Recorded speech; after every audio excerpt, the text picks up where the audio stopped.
People, hello, how are we? Hopefully we're all doing well. I'm Tom. Johnny Fisher dismantled Alan Babbage. The stoppage was at 36 seconds. He got him, knocked him down within 30 seconds. He gets back to his feet, stumbling around. I mean, look, the ref could have let the fight go on.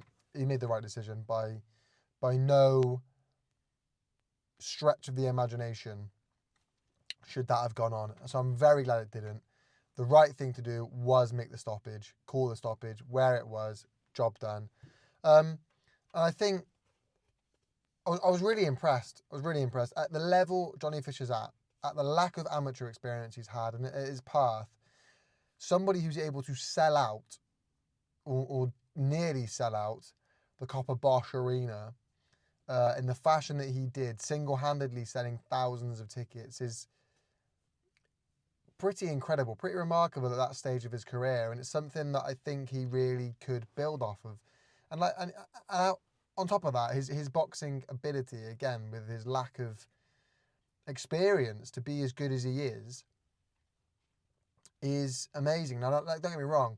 Look, there's weight classes for a reason, and Alan Babbage is a bridgerweight at best. He's a cruiserweight, and look, you see it get done. Look at Usyk, the current heavyweight champion, is where he's naturally a cruiserweight, and I've been a strong proponent of. I've been a strong preacher of.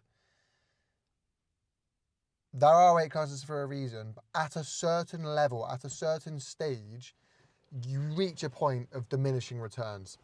And I think that's what Usyk's done. Being bigger wouldn't necessarily help him, other than a longer reach. You hit a point of diminishing returns, and Alan Babbage has found that, where he goes up and putting on that weight, getting to that size, he hits a point of diminishing returns. Whereas Johnny Fisher hasn't. He's hit that size, he's that big, and actually, he's not too big. He's not getting diminishing returns. And for a fight that ended up being within the first round, you're pretty comfortable and you're pretty safe dancing around that kind of benchmark. So Alan Babbage, I don't want to see him back in heavyweight again. I don't necessarily want to see him retire. He's a good fighter. He's a good guy. And look, you get his persona, the savage. But deep down, as a person, he's a good guy. So I wouldn't mind seeing him at cruiserweight.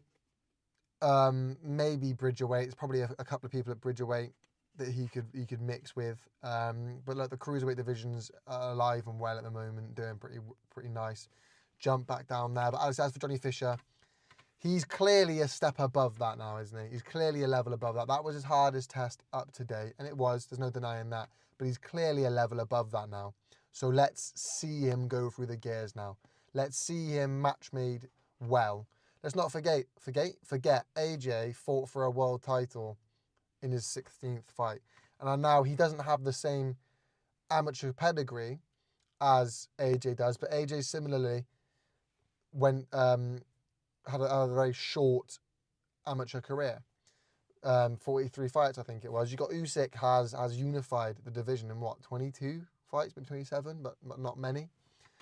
Unified and become undisputed at 2 divisions. So that's his 12th fight. 12 fights, 11 KOs. Let's see him step up now.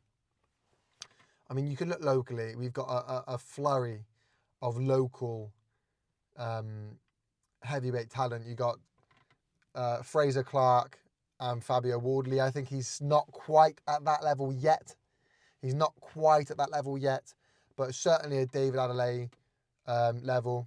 I'd like to see him in there with him. I think he's around that kind of benchmark now, whether he'll get good experience, a good test from that. I wouldn't mind Moses Atuma, but I don't think it will happen just because that's Frank's and Eddie's kind of proteges coming up, so he's not going to throw him in there. That's a future fight for sure, but a much future fight. Probably they're both going to get separate world titles and have a unification bout, or it would be like the Theory AJ one where they just never really seem to fight. But you could look at that. But like I said, I think for me, I'd like to see him in there with David Adelaide next. I think that'll be a good test. And that'll be a good benchmark to see where he's at, how he's coping, and what he's doing. How how does he cope with some of the bigger guys? Like, because again, Alan Babic wasn't that big. David Lale is. So how is he going to cope with the likes of? I think he's around that sort of benchmark. Not quite Fraser Clark, Fabio Wardley yet. Let them have a rematch. Take the loser perhaps after a David Adelaide fight. But that's what I'd like to see. Very impressed. I think he's got a bright future ahead of him. Brilliant guy. And he draws a crowd. So I was debating getting tickets to that. I was looking around. There was still a couple of tickets left on the. Must have been the Friday or the Thursday. And I was thinking, I might just go down. I decided not to because I was like, it's some way to go. I got to go into London, which is London's about an hour and a half away, an hour 20, hour 30, depending on traffic kind of thing. It's not that far, but I got to get in there, pay for parking. If I'm driving, I can't drink, or I stay the night and then I got to buy a hotel, so then it gets a bit more pricey. So I decided not to in the end, and I'm kind of glad I didn't, because 30 seconds going all the way there to see a fight that was over in 30 seconds is, well, I can watch it for free on DAZN. Well, not for free, but I can watch it on DAZN when I've got a subscription.